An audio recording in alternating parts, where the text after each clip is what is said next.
สวัสดีมันเป็นได้ไดโดยสบายดีจักเบิ่งกินี่เพิ่นมันปิดสร้างรายได้แล้วบานี้นะเบิ่งดูหาเบิ่งให้ค่อยเบิ่งดูให้ค่อยเบิ่งดูเกิดเรื่องบ่ดีแล้วว่าซั่นเนาะโอ้ยเป็นหยังถ่ายรูปเบิ่งเดสเปเลยอยู่นี่เลยคืองามใช่ปะก็กล่องเนาะเห็นกล้องแฟนเอาพัวเดี๋ยวก็ได้เอาพัวมาให้จับโอ้สบายเลยสิตรงนี้เนาะมีอยู่บ่หมองเขานี่ฮะกับมาเป็นหอดุ้งไม่ได้ซื้อหมอหุงข้าวมาให้กับกาต้มให้ก็เป็นไข่เนาะคอยเป็นไข่ก้อนหมูปากอยู่บ่เอาเลยเอาให้ค่อยบอกขาย่องโอ้ขอบใจเด้อ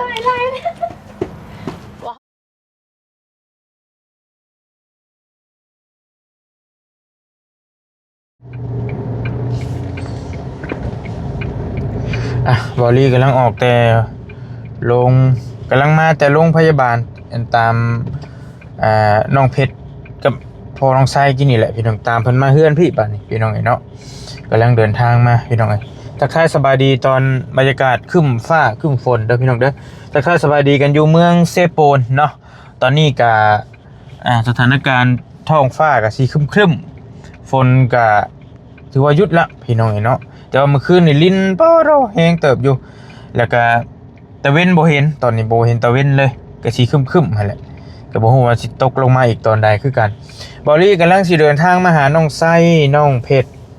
น้องไวเฮานี่แหละพอดีมีทางอาจารย์เพิ่นฝากเงินมาให้น้องๆเพิ่นเนาะแล้วก็ให้เพิ่นให้บอลลี่ซื้อหม้อหุงข้าวหม้ออีหยังต่างๆในมาให้ซื้อหม้อหุงข้าวซื้อข้าวเจ้านี่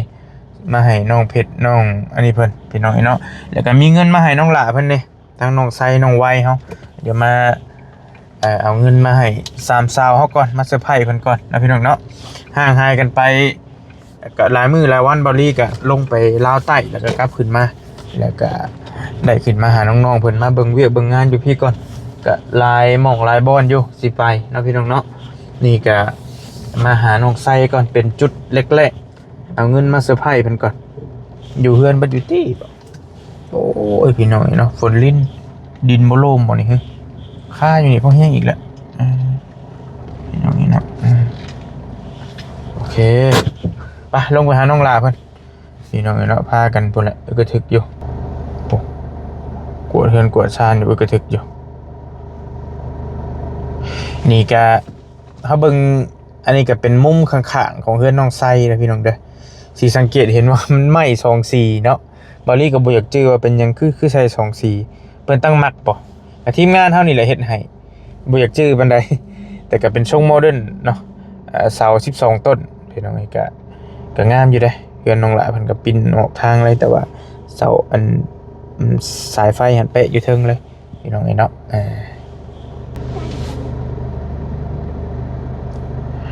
เป็นอย่างมาหาใจเว้ย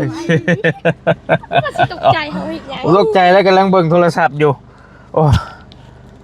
หัวใจจะหลุดออกจากร่างมาหางก็มาบ่อดคืนนี้โอ้ดูเสียงเป็นได้ไงเสียงเขาน่ะ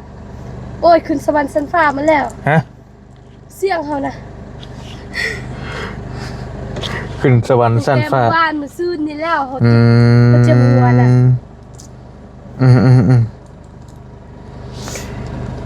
โอเคจะหน่อยลงไปถามแป๊บนึงไปนั่งอยู่ยังล่ะว้ยฮะมารอบนี้บางบางคือจอยลงฉันจอยน้ำบ่ได้อาบได้สิบอกให้ยังบ่ได้อาบน้ำเด้อน้ำบ่ไหลหาเลยหาเป็นมือกล้องให้เลยแป๊บนึงโอ้ยอย่าว่าฉันเถาะจอยได้ใดอ้วนคือเก่าอย่าว่าฉันอ้า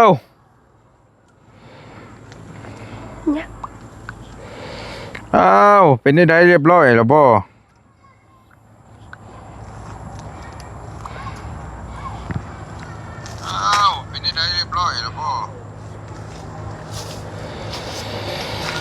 เด้อผ ผู้กองโทรมาพี่น้องเนาะ ฮัลโหล สวัสดีมันเป็นได้ได โดยสบายดีจักเบิ่งกินี่เพิ่นมันปิดสร้างรายได้แล้วบาดนี้นะ เบิ่งดูหาเบิ่งให้ค่อยเบิ่งดูให้ค่อยเบิ่งดู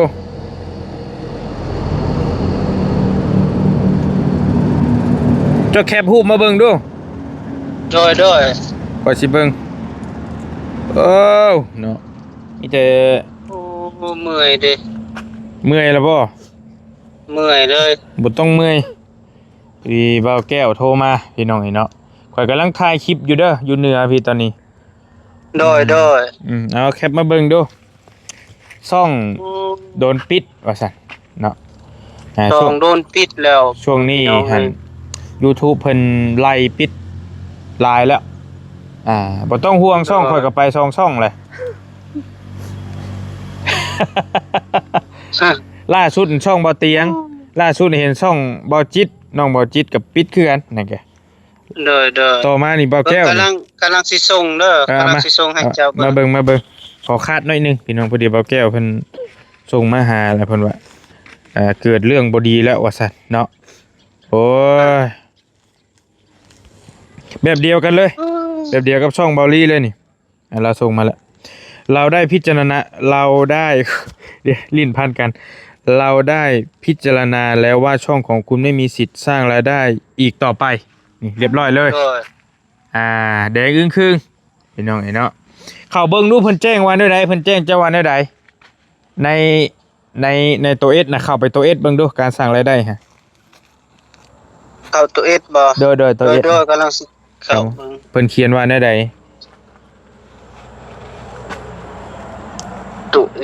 ตัวเอส ตัวเอสอยู่ขวามือ มันเขียนว่าซองของคุณไม่สามารถมารดสร้างรายได้ในข้อขณะนี้ ตัวแดงๆฮะนะตัวแดงๆเพิ่นเขียนมาฮะ ส่งทีมให้ผู้ใหญ่เยาวได้รับความ ส่งเสริม สนใจที่ เยาวชนบ่ แม่นเยาวชน โอ้แบบเดียวกันอันนี้แบบเดียวกัน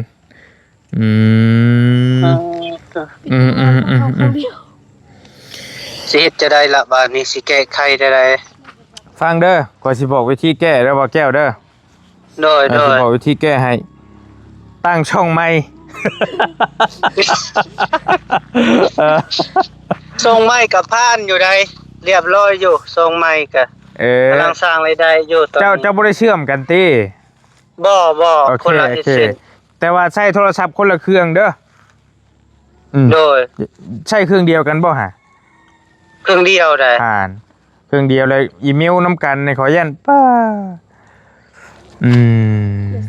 ทางที่ดีคันว่ามีอีกเครื่องนึงน่ะยกออกมาเครื่องนึงลบออกจากตัวน่ะจากตัวเครื่องเก่าเจ้าน่ะหรือคันมีเงินก็ซื้อโทรศัพท์ใหม่ กับบ่ทันแล้ว มันเชื่อมเอเซนเดียวกันบ่ ทันแล้วเดี๋ยวนี้นะ เชื่อมเอเซนเดียวกันบ่ บ่คนละเอเซน คนละเอเซนน่ะมันยังมีสิทธิ์อยู่เพราะว่ามันบ่ได้เชื่อมกันเด้แต่ว่าเป็นไปได้อยากให้เชื่อมคนละเครื่องหั่นน่ะขอยันมันยันบ่รอดอีกช่องเก่าเจ้านี่แกช่องใหม่นี่คันว่ามันยังอยู่น้ำเครื่องเดียวกันหั่นนะ ส่งไม้ยังบ่ทันได้เงินใดยังมีแต่ต่อไปสร้างรายได้อันน่ะเปิดสร้างรายได้ได้แล้ว เปิดสร้างรายได้อยู่แต่ว่าก็เข้าใจแต่ว่ามันสิปิดการสร้างรายได้เจ้าอีกแค่ว่ามันอยู่นํกันหั่นนะ โอ้ มันสิคิดว่าเจ้าน่ะเป็นคนเดียวกันแล้วสิเฮ็ดจะได้บาดนี้นะย้ายเครื่องนี้ก็คือเก่าหั่นเลยเครื่องเก่าก็ เจ้าลบเป็นไปได้ข่อยอยากให้เจ้าลบออกจากเครื่องเก่าลบเอเซนตัวใหม่นั่นลบออกจากเครื่องเก่าแล้วเอาไปใช้เครื่องใหม่คันมีเครื่องใหม่เห็นไหมโดยตัวเก่ากับป้าไว้หั่นแหละแล้วก็เน็ตหั่นสัญญาณอินเทอร์เน็ตหั่นใช้สัญญาณอินเทอร์เน็ตใหม่เด้อใช้ซิมใหม่ โอ้โดยเครื่องก็ใช้เครื่องใหม่ทางที่ดีค่อยแนะนำหั่นนะ เจ็บตับแหละ เจ็บตับแล้ว บ่ต้องเจ็บสู้ๆข่อยก็ผ่านมาแล้วข่อยปิววัดชองแล้วข่อยน่ะ เด้อ แต่เงินเดือนก่อนน่ะมันสิไล่ให้ ไล่ให้อยู่ดอกนี่ไล่ให้อยู่ไล่ให้คือเก่าเงินเดือนนี้ก็300ปลายแล้วนี่นะยังเสียดายอยู่ โอ้โอเคบ่เป็นหยังมันก็อยู่ในหั่นแหละเงินที่เฮาสร้างรายได้น่ะมันบ่ได้หายดอกเดี๋ยวฮอดมื้อเพิ่นก็โอนให้คือเก่า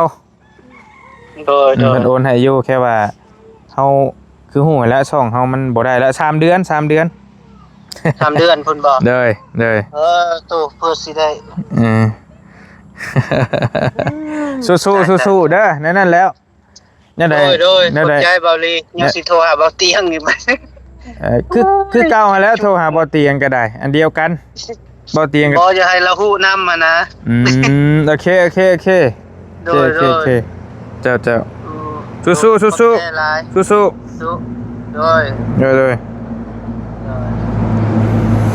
ไปแล้วพี่น้องเนาะส่องเบาแก้วเพิ่นเอิ้นหยังเยสเปเล่บ่ตุยแล้วน้องชายมากว่าเยสเปเล่เรียบร้อยแล้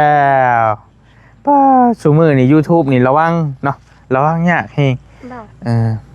บ่ยังจื้อบ่ว่าค่อยบ่นั่นบ่าวตอนนั้นนะ ว่า บ่เคยทำบ่ว่าจื้อบ่ จื้อหยังเด้บัดนี้ เอาไว้เบิ่ง iPhone 17นะบ่าวเด้ อยากเบิ่ง iPhone บ่ค่าเบิ่งคนละ 10,000 เจ้าสิเจ้าเองถ่ายรูปข่อยได้กินนี่น่ะข่อยเห็นแล้วมีโทรศัพท์รุ่นฮัดเขาบ่ได้คนละ 10,000เนี่ยถ่ายรูปก็บ่ได้มาเลย บ่มีเงินแน่หมดแน่เอาหัวจุยแทนบ่ หัวจุยสวัสดีเนาะถ่ายรูปข่อยกินนี่บ่ได้นี่น่ะบ่ได้เลยบ่ได้เพื่อความมั่นใจบ่ผ่านมารถเอามารถโอ้ยนุ๊กเอามารถ 10,000 มารถ10,000ไว้จ่ายโทรศัพท์ไว้เด้จ่ายไว้10,000เจ้าอยากเบิ่ง iPhone น่ะบ่าวใช่บ่มี iPhone ก็บ่ให้เบิ่งโหดเก็บเงินอีกเก็บเงินเบิ่งแม่เดียวก็ได้มาพี่บ่ยอกเว้ยมาพี่มันบ่ได้เช็ดซ้ำได้เฮ้ยแต่ไปใช้นะเราไปออกเป็นนั่นไปออกกี่โมงอีกว่าน้อยใจใช่ดอกว่าดอกเอาปอเอาเบิ่งปอใจดีเลยเล่นเบิ่งล่ะสิเป็นหยังถ่ายรูปเบิ่งเดสเปเล่อยู่นี่เลยคืองามใช่ปะปอกล่องเนาะเห็นกล้องแล้วบ่ใส่คือลิ้นเป็นว่ะ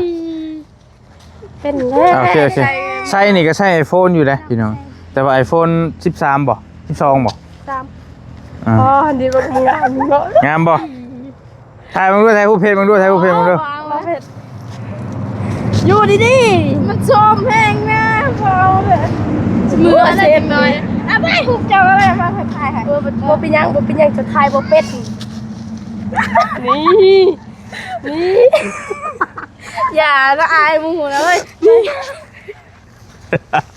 คือพี่ปอบงามโอ้ยงามมาดิจ้ะโอ้ยเจ้าเห็นแม่ในเพิ่น17คือกันได้นี่แต่มันบ่มีมองนี้เนาะแต่มันมีมองนี้ก็ใหญ่เนาะใส่เห็นน้ำคลิปนะบ่าวบ่หาก็เคยเห็นครั้งแรกเลยเนาะก็คือกันข่อยก็หากะสิได้ใช้นี่คือกันมันคือใหญ่แท้มันใหญ่บ่งามเลย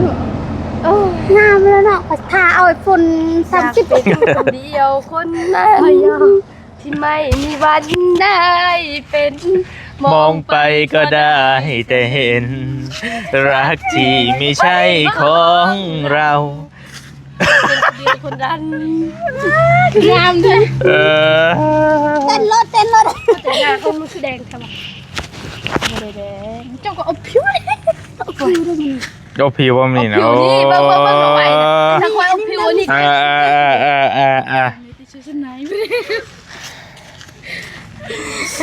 ผิวที่ฉันไม่ได้ขาวนะถ้าฉันผิวขาวมันคงจะไปฮอดไทยฮอดยังล่ะบัดนี้ คอยอบผิวอยู่คอยข้าวได้ไปบ่คอยข้าวนี่โอ้ปันต้นกล้วยนึง เราข้าว ต้น ได้ กล้วย เรา ข้าวว่าไม่สีเขียวโอ้ต้น ข้าวได้เป็นกล้วยจะเบิ่ง มันสีเขียวหั่นนี่เอาจะลอกออก จะลอกออกบ่แม่ เขียวแค่ภายนอกภายในขาวนะจ๊ะ ใส่ไม้ก่อนงามบ่สีนี้งามบ่ งามถูกจุย งามถูกจุยงามถูกใจ สีขาว สีขาว อ๋อ พี่ชมนะบ่บัดเห็นตัวจริงเลยก็เลยแต่ผู้มักดอกวะแต่ว่าสีนั่นแหละเขาเจ้า เห็นแบบว่าเห็นเขาจับ เข้าใจ คือว่างามบ่เนี่ยเบาให้ค่อยเลือกค่อยมักสีนี่เพราะว่าเขาจับแล้วมันขาวมันเข้ากับมือเขานะถ้าเฮามันสีส้มมัน สี งาม ส้ม อยู่ นะเพิ่นใช้เป็นสีเปิดโตเด้สีเปิดโตของอันนี้ฮัลโหลอู้ค่อยๆแม่เพชร อ่ะต้องหันกล้องมาพี่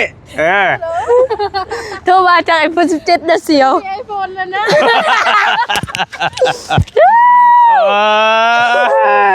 เธอมีไหมฉันไม่มีไปทางไหนหรือเปล่าเฮาปูเฮาบูรหัสเฮาอยากลองกองกดมงนี่โอเคคนเราบริจาคได้นะบ่าวบริจาคได้นี่บอกนะบ่าวอยากเปิดไฟฉายติ้วเอ้าโอ้เฮ็ดเป็นเว้ยอันนี้ปุ่มมันยังมันนั่งตัวน้อยๆนี่ตัวนี้ไม่รู้เหมือนกันน่านะปุ่มจักแต่ปุ่มกล้องบ่โอ้อันนี้นะมันแบบเฮาเปิดเวลามันจักหยังก็ภาษาลาวเอิ้นให้มันแจ้งเตือนหั่นน่ะเวลาหยังสุกเซินบ่บ่แม่นให้อีหยังถ้าเขาจะโทรมาอีหยังมันแจ้งเตือนหรือว่าคือสิแม่นประมาณนี้แหละปิ๊งเห็นบ่โดยนี่แต่เฮาปิดนี่แล้วก็เรียบร้อยบ่ได้ยินอีหยังโอเคคือสิแม่นแบบนี้ที่เฮาบ่ฮู้ไปทางใดก็มีแต่โอ้ยรู้สึกว่าช่วงนี้คันว่าเก็บเงินได้หลายพันแล้วนี่เนี่ยคนขอเบิ่งโอ้มันบ่สิเก็บคนจักพันคนละ10,000ว่าครับบ่ได้น้ำจักคนอยู่เอาหัวใจเฮาแทนน้องเพิ่นอยากเบิ่งพี่น้องเอ้าก็หาก็สิได้จับนี่แหละนะบ่าวก็ได้เพิ่นฝากมาให้นี่แหละส่งให้เบาขึ้นโอเคพอแล้วเนาะบ่เซลฟี่ก่อนบ่มีนบมืออีกโอ้ยหยอกสิเซลฟี่ได้จังได๋ลิ้นก่อนบ่บ่อยากลิ้นจังได๋มันตกบ่ตกบ่โทรศัพท์ข่อยก็มีคือกันแต่ก็10ย่างของเจ้าน่ะ13เนาะโดย13 Pro บ่หรือธรรมดาตัวนี้น้อยฮะเนาะโดยมันบ่เป็นเลยโอเคมาว่าเรื่องของเฮาต่อบัดนี้โอเคหานี่ให้จับให้ก็ได้ใช้ก็ได้สิเอานี่ให้ชุมเจ้าเอายังให้นะก็บ่มีหยังหลายดอกเอาเพชรโต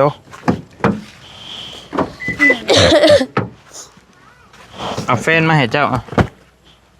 ว้าวจักบ่แฟนเอาผัวว่าเด้อบ่ก็ได้เอาผัวมาให้เจ้าโอ้สบายเลยสิตัวมีเนาะมีอยู่บ่หมองเขามีฮะก็บ่เป็นเฮาดุงไม่ได้ซื้อหมูหุงข้าวมาให้กับกาต้มน้ำร้อนมาให้แล้วก็ข้าวหุงมีบ่ข้าวเจ้ามีบ่มีเนี่ยไปเลยนี่มีอยู่ซื้อมาให้อยู่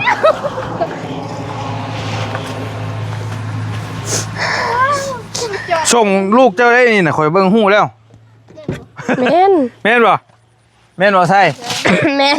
เบิ่งคือแท้มีกระสานพุ่นพวกไปอันนี้ข้าวสารไม่ขึ้นไปนั่งคุยกันอยู่เทิงผู้ปะใบปูละสัตว์เทิงบ่ปูก็ได้นะไปตัวฮะนี่บ่เป็นตาอยู่ใกล้ไปเลยเด้อฉันใช่ใช่ก็เป็นไข่เนาะเคยเป็นไข่ก่อนหมู่ปากอยู่บ่เอาเลยกลางคืนค่อยบ่ได้นอนซ้ำมื้อคืนโอเคมาพี่มาฮะบูชาก่อนบ่โอเคนั่นก็ได้เป็นยังปูก็ได้นะขึ้นมาแล้วมาถ่ายพี่ก็ได้ไม่ได้ซีเรียสนะสบายคนง่ายถ่ายพวกมาเพชรอยู่ได้ ส่ก้นสะเพชรบ่ไปแล้วเห็นว่ากันเด้อบ่อนุญาตบ่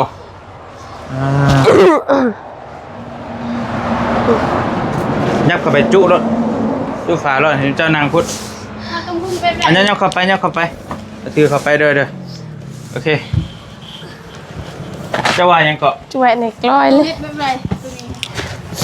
เป็นโมหุงข้าวหรือหุงข้าวบ่เป็นบัดแกเบิ่งดูหาสียังหา มาลุ้นนำกันเอ้าสีนี่แหละสีชมพูแหละเนาะไม่เป็นไรคือแก้วะใช่กะสีชมพูแหละน้อง แม่นบ่งามนะบ่แม่นสีชมพูแม่นอยู่บ่ สีชมพู สีชมพูอ่อน อยู่เด้ เอาเบิ่งดู เปิดได้สักแล้วเปิดหรอ หุงบ่เป็นบ่ใช้มีบ่หมอหุงข้าวจ้ะ บ่มี เอา มีแต่การต้มน้ อืมมีหมอหุงข้าวบ่เป็นบัดเนาะ ำน้ำเลย เอาไว้ขอโทษเด้อปุ๊บกินลูกกินแบ่งกัน ว่าเขาทำวิธีแบบ เอาน้ำใส่เอาข้าวใส่เสียบไฟ เพชรจะเอาน้ำแล้วจะเสียบไฟใส่ตั้งจะได้ไม่ได้จ้ะขอโทษขออภัยเด้อยอดซื้อ เอ้ยใส่เห็ดเป็นอยู่ดอก เนาะจุดนั้นที่มุกบอก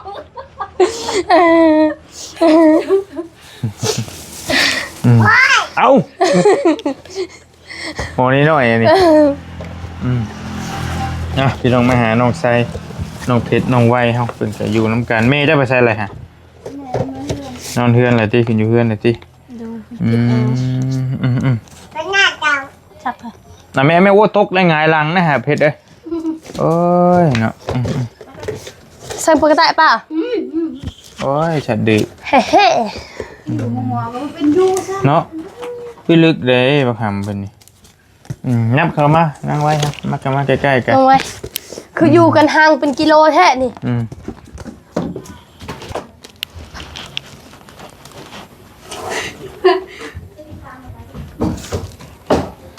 คือว่าฝนตกยมคืออากาศคือร้อนเนาะ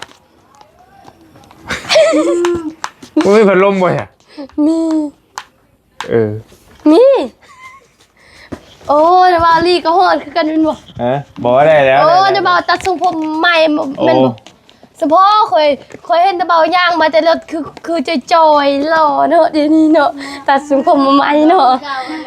หล่อก็เก่าเด้เฮาอุตส่าห์ย่องน่ะเดบาวจกมาคาย่องเฮาอะไรเอามาคาย่องเฮา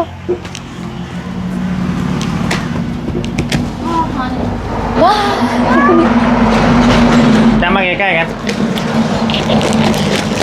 โอ้สิได้คาย่องเลยดีเนาะอุตส่าห์ย่อง เอา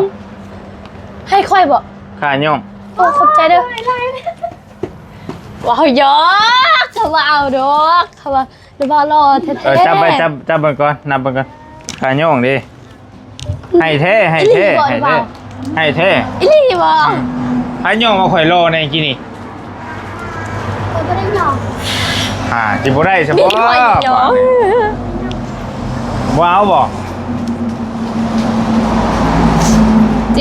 8 9 ย่องแม่ย่องเน้ย่องวันรอเน้ 11 12 ย่องเน้ บอลลี่เดี๋ยวเบารอแห้งน่ะเดี๋ยวนี้น่ะเบาจอยลงอีหลีเนาะจอยลงเดี๋ยวเบาเดี๋ยวนี้เนาะเบาไปตัดทรงผมมาใหม่บ่ โอ้ รอดิ ยพอแล้วพลเมนคนมังย่องไปนะ เอาอีหลีเดี๋ยวเบาเขาเบาเดียวเขาเบาความเต็มจุยเขาได้เขาบอกว่าตัดทรงผมมารอเนาะ เขาย่องนะบ้ายานเต็มหมดตัว ฮะโดดเฮือนได้จังหน่อยจะย่องลายฮะ โดดเลยพูนพอทาหับอยู่ตลาด ทับบ่ได้ล็อกพอเจ้าน่ะอีนี่พวกไอ้ดาวบอลลี่ โอ้ยยังเอามาให้อย่างดีน้ำมาให้แขกนี้นะฮะหน่อยเนาะใจขอบใจได้ลายกินข้าวกินน้ำเลยวะ ได้แล้วขอบใจ โอ้ย ได้แล้วนะ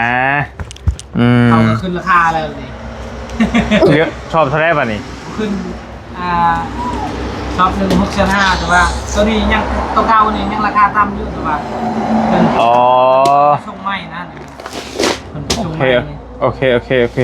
ราคาขึ้นแล้วคน แต่ว่ายังเป็นรถเก่าอยู่อัน ตั นี้ วนี้ยังตัวนี้เขายังอยู่เพื่อนยังค่าเปล่าเขาล็อกเก่าตัวนี้เราขายตัวนั้นว่า จึงเอาน้ำเราแล้วก็ขับ เอารถเก่านี่ได้เฮากับมันถึกนี่ เลย รถใหม่เป็นเพลง เลยเราไม่ ขึ้น50,000พุ่นติ แม่นแม่นขึ้น จ้ะอืม เข้าแล้ว แต่ว่าเขายังไม่ได้เอา ได้แล้วขอบใจได้หลายระวังเด้อช่องเด้อโอ้จักสิระวังแบบใดเนาะ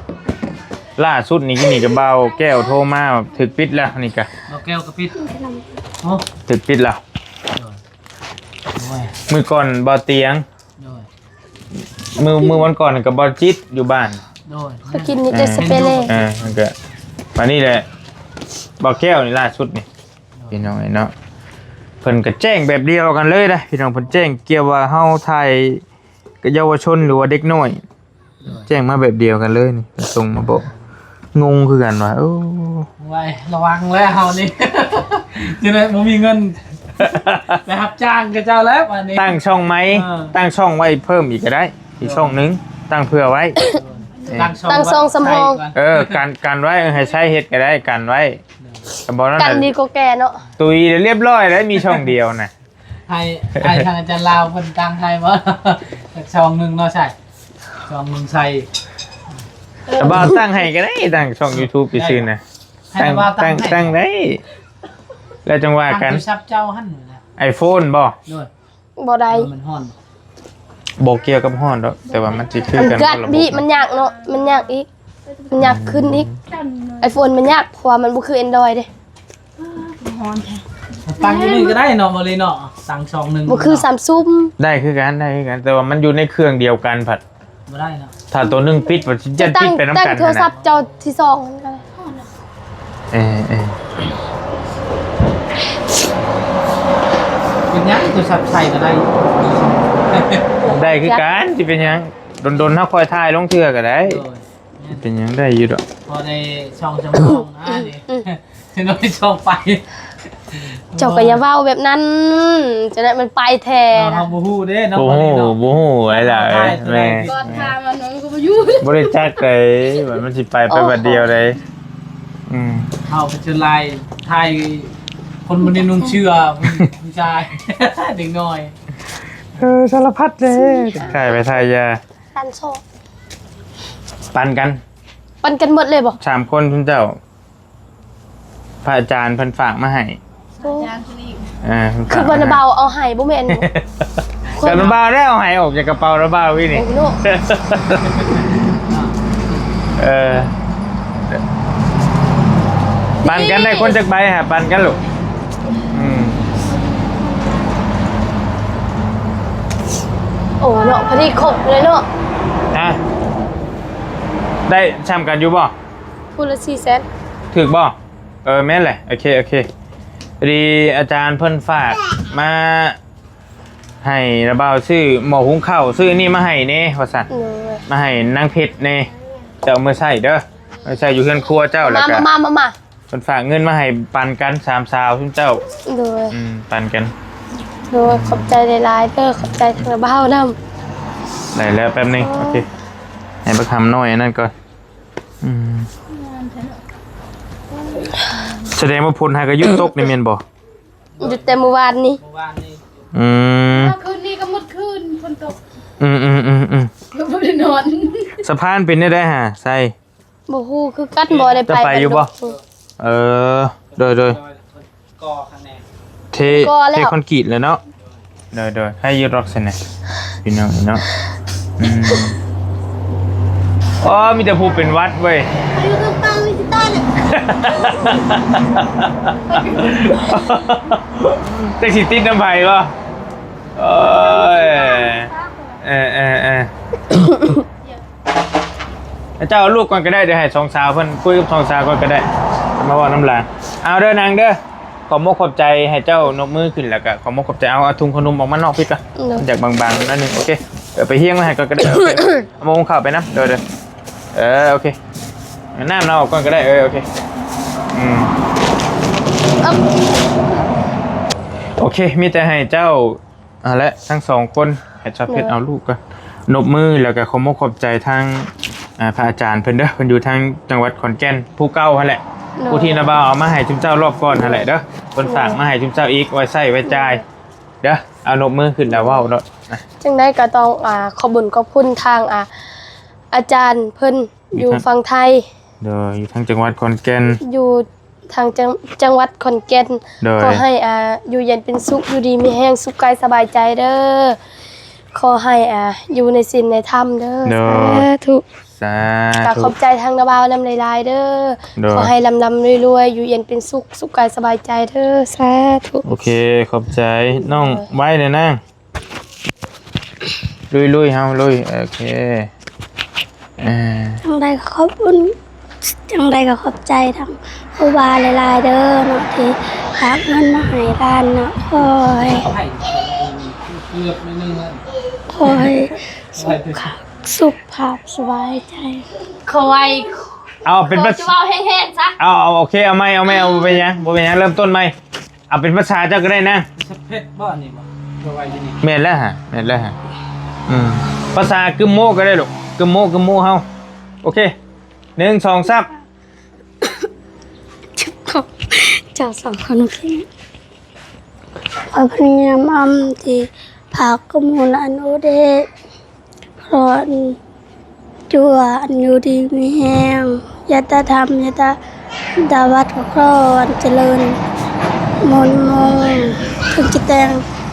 ถึงจีมอจูครอนเลินและถึงจิสรมาครอนเลิน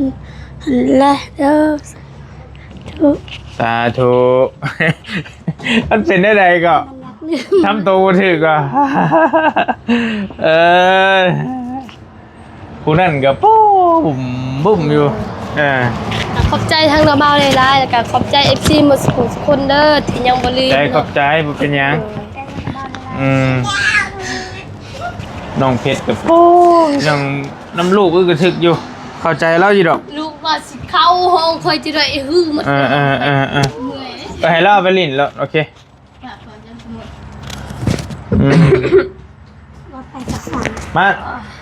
มาหน่อยนึงได้บ่มาขอบใจเพิ่นหน่อยนึงได้บ่ไปเลยจะว่าให้เพชรว่าภาษาเราถึงบ่เพชรเอาไม้ให้เราไม่ให้เราไม่ได้คงไปภาษาเราถึงก็ได้เอา3ภาษาเลยกินนี่ใส่ว่าภาษาลาวละจะว่าเราถึงทั้งพระอาจารย์เพิ่นเด้ออยู่ฝั่งไทยอยู่จังหวัดขอนแก่นเด้ออวยพรให้เพิ่นอยู่เย็นเป็นสุขอยู่ดีมีแฮงหั่นแหละว่ารถขอบใจเพิ่นนะขอบคุณเพิ่นว่ารถภาษาเราถึงก็ได้ได้ก่อนสะเอิญอาจารย์กับพระประเอาให้เนาะอ่อนยังช่วยยังอายุอันเอานันอาจบัญชินบัญธรรมอ่อนอยู่เย็นเป็นสุขบันอันอาจกีอ่อนอันมาตาหน้าอันในชดดาวอันจะย้อนอันมาเปลี่ยนแปลงเจ้าหัวเป็นแปลงเกือบ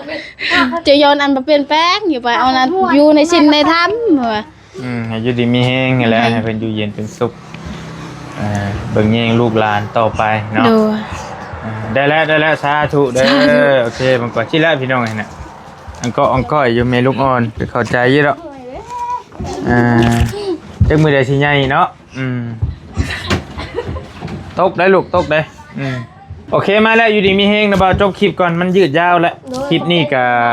มีทั้งข่าวดีและข่าวให้พี่น้องก็ทางเบาแก้วเพิ่นเสียใจน้ำเพิ่นได้ลายทางนั้นก็ได้เพิ่นก็โทรมาอย่ารอเข้าใจเด็กน้อยบ่เป็นหยังเด็กน้อยก็คือเด็กน้อยเข้าใจอยู่ดอกเพราะว่าตะกี้ว่าสิมานี่แหละมาเซอร์ไพรส์น้องเพิ่นก็จักสิเซอร์ไพรส์แบบใดเบาแก้วโทรมากระทึกอยู่กับช่องปิวว่าซั่นพี่น้องเนาะเรียบร้อยแล้วตุยแล้วมีแต่ตั้งช่องใหม่แค่นั้นแหละพี่น้องมันไปเลยระวัง YouTube นี่ยากแฮงลำบากไปก่อนคิดว่าแนวใดพี่น้องเนาะ เอาอยู่ดีมีเฮงกันแหละเด้อ โดยสบายดีเด้อขอบใจหลายๆเด้อ จังว่ากันโดยโอเค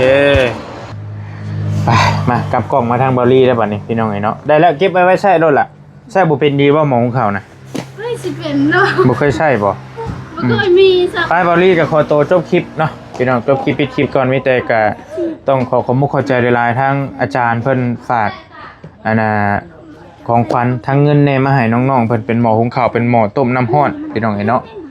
ก็อาจารย์เพิ่นก็ฝากเงินมาซอยหลายอยู่เพิ่นให้เฮาซอยเคสต่างๆที่ทางบอลลี่ไปซอยนั่นแหละแบ่งปันไปผู้เล็กผู้น้อยแล้วก็ยังมีอยู่เงินอีกจำนวนหนึงอีกที่ไว้จะใส่ไว้จ่ายพี่น้องไว้ซอยอีกหลายๆเคสเนาะนี่ก็จักสิว่าแนวใดคลิปนี้ก็มีทั้งเรื่องดีและเรื่องบ่ดีทั้งเบาแก้วเพิ่นโดนแล้วพี่น้องตุยแล้วส่งก็มีแต่ตั้งไม้ได้พี่น้องยากแก้ยากค่ะมันได้เป็นแล้วตั้งไม้ก็ต้องใช้เครื่องไม้ใช้สัญญาณอินเทอร์เน็ตใหม่อีกได้ตั้งช่องใหม่ก็ยากคือบอลลี่นี่แหละต้องได้ซื้อโทรศัพท์ใหม่แล้วก็ซื้อซิมใหม่สัญญาณอินเทอร์เน็ตใหม่ยากแฮงค่ะมันได้เป็นแหละพี่น้องเนาะผมขอบใจหลายๆทั้งอาจารย์เด้ออยู่ฝั่งไทยให้อยู่ดีมีแฮงให้โชคให้มานเนาะให้สุขภาพเข้มแข็งอยู่เย็นเป็นสุขกายสุขใจเด้อทั้งอาจารย์ให้เจ้าเบิ่งแยงลูกหลานต่อไปเนาะสบายดีเด้อขอบใจหลายๆเด้อ